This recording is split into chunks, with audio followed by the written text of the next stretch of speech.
One of the things that I think is also interesting in Megillat Esther is that there's a kind of allegorical aspect to how you can read it, that it is about kingship. It's about this king of the world who's a Chashverosh. And we think of him as kind of an enemy, or at least kind of a fool in the story. But he's also there to show us what kingship is, right? As Tanakh understands it, so that we can learn something about HaKadosh Baruch Hu, who is the greatest king. And one of the things that is interesting there is this aspect of giving honor to Mordechai, right? That happens where when the king realizes that Mordechai showed this loyalty to him and saved him, that he then wants honor to be given to this person who saved him from Bigtan and Teresh.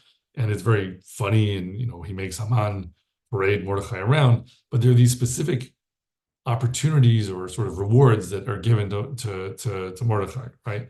That it says, "Vayikach Haman et halevush ve'et hasus, vayalbesh et Mordechai, vayarkivehu berhov ha'ir, vayikra lefanav kacha ye'aseh la'ish asher hamelech hafetz bikaro." So Haman took clothing of the king and the horse of the king, and it was also, Haman said, Keter Malchut, when he offered, all the things that should be done to honor the king, but doesn't mention the crown here. And he arrayed them on Mordechai, and brought him on horseback through the streets of the city and proclaimed, "Thus shall it be done for a man whom the king delights to honor." So if we think of Ahasuerus as the kind of allegorical paragon of kingship, then it's very interesting to think of Mordechai as the loyal servant of the king, right? That he showed loyalty to the king by foiling the plot of Bigtan and Teresh, and he's now being honored for showing that loyalty. And the way that he's being honored is by being put on the horse of the king and wearing the clothes of the king, so that there is this sense of getting to be king for a day, right? Getting to impersonate the king, getting to have the appearance of being king. And the appearance of being king is both in sort of the grandeur, the clothing on the one hand, and also the capability. The horse is powerful, the horse is strong. And so I think what's very interesting to think of in that light is that if we think of HaKadosh Baruch Hu as being like a Achashverosh, that he's king, and then you say, okay, I want to go out and do something. I'm going to try to do something in the world. And am I going to succeed or am I going to fail? Ultimately, everything we do, if we're being honest about the theology of Tanakh, everything that we do is up to HaKadosh Baruch Hu, right? There's no such thing as I do something and I succeed, but this time it didn't go across Hashem's desk. And so he was looking the other way, and in this case, I succeeded on my own strength. That makes no sense. What makes sense is to say, everything that I do succeeds or fails because HaKadosh Baruch Hu wanted it to succeed or fail, and whatever happens is an expression of his will. When we look at it through the rear view mirror and ask, about the past, what's already happened was Hashem's will. So if we look at it in those terms, then what is the equivalent then to the idea of the king requesting that your enemy ride you around on the king's horse in the king's clothes? It's like simulating the appearance that you are in control, that you do decide, that you are capable, that you are some ultimate determiner of the outcome of your actions. And that actually, if you think about it, is what we slip into and what we think about ourselves when we're just trying to get things done in the world. We think of ourselves as being in the driver's seat. We think of ourselves as having capacities to reach out and affect the world. And we try to do things in the world and set goals and often accomplish them because they're within our reach and we have the capacity and we succeed. And all those times we succeed, it's because Hashem wants us to succeed. But very often we don't think, I'm so glad that Hashem allowed me to succeed at turning this doorknob and walking through the door, because it's so minor and so common that the banality of that theological point just kind of sinks into the background. And then you're left with just It's me and my will and my capabilities, and I'm navigating the world.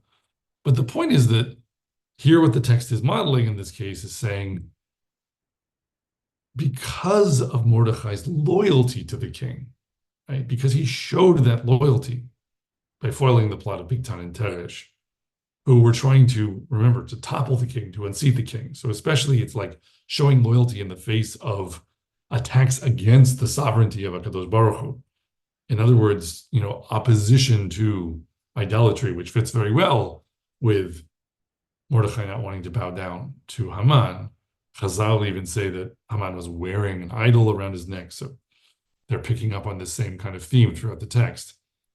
That when Mordechai shows that loyalty to the king, in other words, when the Jew shows the loyalty to Hashem, then the reward for that is this token acknowledgement that looks like making you king for a day. In other words, you appear to be successful as though you're the one who's calling the shots and you're the one who's in the driver's seat, which is otherwise known as doing something that's apparently successful, again, before the eyes of your enemy, because Haman is the one leading him around.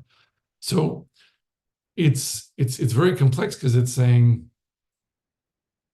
yes, you are right, in a sense, to have goals that you're trying to accomplish in the world, particularly goals that might, bring defeat to your enemies. And it is both the case that Hashem is the ultimate decisor or arbiter of whether you succeed or fail in that attempt. But it's also the case that sometimes in order to honor you, because of the loyalty you've shown to him, that HaKadosh Baruch Hu will allow you to succeed in ways where you really feel like you've reached out and affected the world successfully in a way that was majestically great. And so it's not just turning a doorknob, probably. It's more like, someone set out to found the state of Israel, right? Like David ben Gurion or someone like that.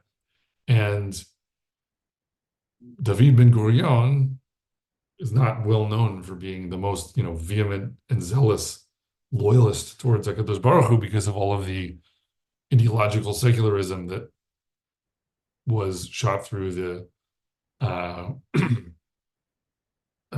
founding ideas of the state. And yet, showing loyalty has all aspects, right? And so there was great loyalty to Hashem showed in saying, I think that Jewish people should come to the land of the Jewish people that Hashem has given to the Jewish people and have a country there and to fight for that, right? And that's what Ben Gurion did.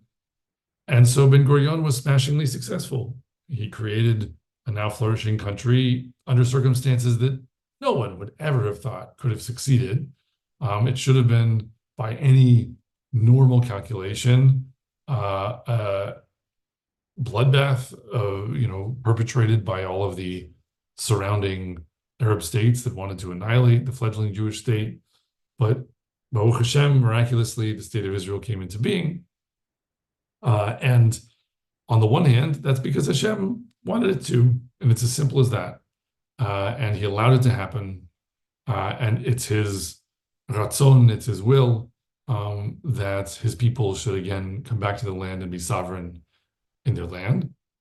But on the other hand, when you look at Ben Gurion and you look at the founders of the state, they look like they were doing it and they were succeeding and they look like they know what they're doing. And they weren't just sort of tossing coins and firing in random directions. They knew how to do the things that they were trying to do. There was a chokhmah to it. They understood, how to fight wars and win. They understood how to build things, and they succeeded. And so the success that they achieved was something that HaKadosh Baruch Hu vouchsafed to them, in a sense, as a token acknowledgement of the way that they were showing loyalty to him with their actions.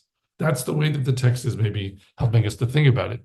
And so it enables us simultaneously to say, yeah, everything I do, if I succeed or fail, it's up to Hashem.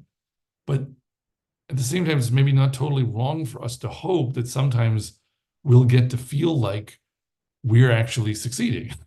Because, you could otherwise question whether that's a legitimate desire. You could just say, well, look, it's all up to Hashem, so I have my mitzvot. I'll attempt to do what I'm supposed to do, but he could make me fail all the time. And what does it matter as long as he decides what happens in the world and the things that I'm trying to bring about happen by some other means. So, I'm trying to build a house, and no matter how hard I try, I just can't. I constantly fail, but somehow a house is provided by some miraculous means, and so there's a house. So what do I care, right? But really, living in a world that worked that way would be quite frustrating and unsatisfying at some level because you would feel like, why do I exist? What's the point of being here? The point of my being here is so that I can kind of accomplish ritual performances that show Hashem that, I want to follow him, but then when it ever comes, push comes to shove, and I'm trying to build something, it always falls down. How can I not feel punished or cursed or thwarted by that?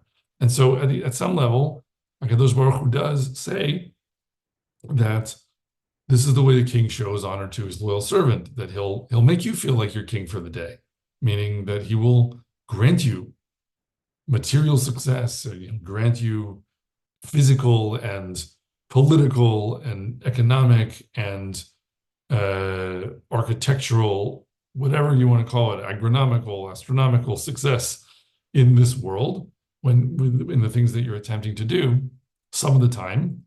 But that the way we're meant to regard that is not, well, oh wow, look at me. Today I was the one calling the shots and I did it, and I've forgotten that it's up to Hashem, and now I'm impressed with my own power. The thing to remember is to say that we thank HaKadosh Baruch Hu for these moments of satisfaction he gives us, where he lets us have a little taste of what it's like to succeed in accomplishing something that we willed to accomplish and that we had means to accomplish and that we attempted to do and that we found the way of doing it. But we have to remember that the success really is his choice.